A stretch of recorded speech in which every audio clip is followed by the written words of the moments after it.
ರವಿಕುಮಾರ್ ಅವರ ಪ್ರಕರಣದಲ್ಲಿ ಸರ್ಕಾರ ಯಾವ ರೀತಿ ನೋಡ್ತಾ ಇದೆ? ಯಾಕಂದ್ರೆ ಸರ್ಕಾರದ ಮುಖ್ಯ ಕಾರ್ಯದರ್ಶಿ ಅವರ ಬಗ್ಗೆ ಮಾತನಾಡಿರುವಂತದ್ದು, ಮಹಿಳೆಯರ ಬಗ್ಗೆ ಮಾತನಾಡಿರುವಂತದ್ದು ನೋಡಿ. ಇದು ಈ ರವಿಕುಮಾರ್ ಮತ್ತೆ ಭಾರತೀಯ ಜನತಾ ಪಕ್ಷದ ಬಹುತೇಕ ನಾಯಕರ ಪ್ರವೃತ್ತಿ.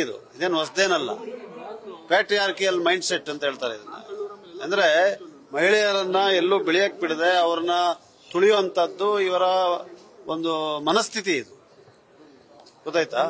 ಅದರಿಂದ ರವಿಕುಮಾರ್ ಅವರು ಹೇಳ್ತಾ ಇರೋದು ಏನು ನನಗೇನು ಆಶ್ಚರ್ಯ ತಂದಿಲ್ಲ, ಆಶ್ಚರ್ಯಕರ ಅಲ್ಲ. ಆದ್ರೆ ಇದನ್ನ ಯಾವ ತರ ಖಂಡಿಸಿದ್ರು ಕೂಡ ಸಾಲದು. ಬಹಳ ಖಂಡನೀಯವಾದಂತಹ ವರ್ತನೆ.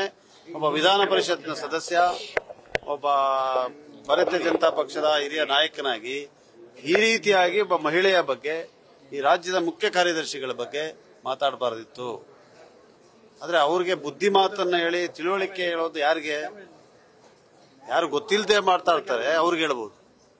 ತಿಳಿದು ಕೂಡ ಮಹಿಳೆಯರ ಬಗ್ಗೆ ಈ ರೀತಿಯಾಗಿ ಇರುವ ಆಲೋಚನೆ ಇರುವಂತವ್ರನ್ನ ಏನ್ ಮಾಡೋದು ತಿದ್ದಲಿಕ್ಕೆ ಸಾಧ್ಯ ಇಲ್ಲ.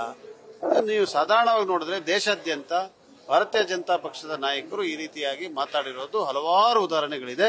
ಆ ಉದಾಹರಣೆಗಳಿಗೆ ರವಿಕುಮಾರ್ ಕೂಡ ಒಬ್ಬರು ಸೇರ್ಕೊಂಡಿದ್ದಾರೆ. ಆಗಿದೆ. ಕಾನೂನಾತ್ಮಕವಾಗಿ ಏನ್ ಮಾಡಬಹುದು ಅಂತ ಏನಾರ ಸಲಹೆಗಳು ಏನಾರ ಕೊಟ್ಟಿದ್ದೀರಾ ಸರ್? ಯಾಕಂದ್ರೆ ಅವರು ಎಂಎಲ್ಸಿ ಸ್ಥಾನದಿಂದ ವಜಾ ಮಾಡ್ಬೇಕಂತ ಒತ್ತಾಯ ಕೇಳ್ಕೊಳ್ತಾ ಇದ್ದಾರೆ. ಇಲ್ಲ, ನಾನು ಆ ರೀತಿಯಾದಂತ ಯಾವುದೇ ಸಲಹೆಗಳನ್ನ ನನ್ನ ಹತ್ರ ಚರ್ಚೆಗೆ ಕೂಡ ಅದು ಬಂದಿಲ್ಲ. ಯಾರ್ಯಾರು ಕ್ರಮ ಜರುಗಿಸಬೇಕು ಅಂತ ಕೇಳ್ತಾ ಇದ್ದಾರೆ, ಅವ್ರಿಗೆ ಸಂಪೂರ್ಣ ಸ್ವಾತಂತ್ರ್ಯ ಇದೆ. ದೂರನ್ನ ಕೊಟ್ಟಿದ್ರೆ ದೂರು ಕೂಡ ದಾಖಲಿಸಿ ತನಿಖೆ ಆಗ್ಬೇಕಾಗುತ್ತೆ. ಯಾವ್ಯಾವ ಅಪರಾಧ ಬರ್ತದೆ ಅದನ್ನ ಗಮನಿಸಿ ಪೊಲೀಸ್ ತನಿಖೆ ಆಗಲಿ ಅಂತ ನಾನು ಕೂಡ ಆಗ್ರಹಿಸ್ತೀನಿ. ಆದ್ರೆ ಸಲಹೆ ಕೊಡುವಂತ ವಿಚಾರ ಯಾವುದು ಇದೆ.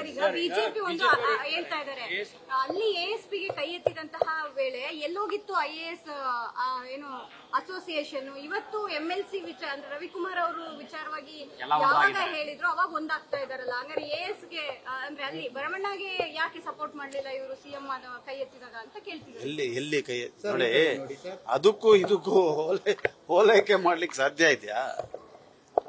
ಅವತ್ತು ನಡೆದಂತ ಘಟನೆ ಏನು ಅಂದ್ರೆ ಅಶಿಸ್ತಿನ ಒಂದು ಸಭೆ.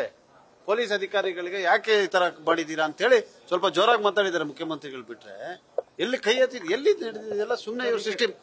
ಇವ್ರನ್ನ ಬಚಾವ್ ಮಾಡ್ಕೊಳ್ಳೋದಕ್ಕೆ ಯಾರನ್ನ ಬೇಕಾದ್ರೆ ಇವ್ರು ಮುಗಿಸ್ಬಿಡ್ತಾರೆ. ಇವರು ಸಮರ್ಥನೆ ಮಾಡ್ಕೊಳ್ತಾ ಇದಾರಲ್ಲ, ಅದಕ್ಕಿಂತ ವಿಷಾದನೀಯ ಇನ್ನೊಂದು ಇರಕ್ ಸಾಧ್ಯ ಇಲ್ಲ.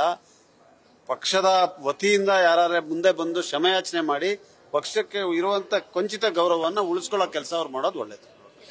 ರೈತರ ಪ್ರಕಾಶ್ ರಾಜ್ ಬಂದ್ರು ಕೂಡ ಪರಿಶೀಲನೆ ಮಾಡಿ ಮತ್ತೆ ನಿಮ್ಮೊಂದಿಗೆ ಚರ್ಚೆ ಮಾಡ್ತೀನಿ ಅಂತ ಹೇಳಿ 10 ದಿವಸ ಮುಂದೂಡಿದ್ದಾರೆ. 15ನೇ ತಾರೀಕಿಗೆ ಸಭೆ.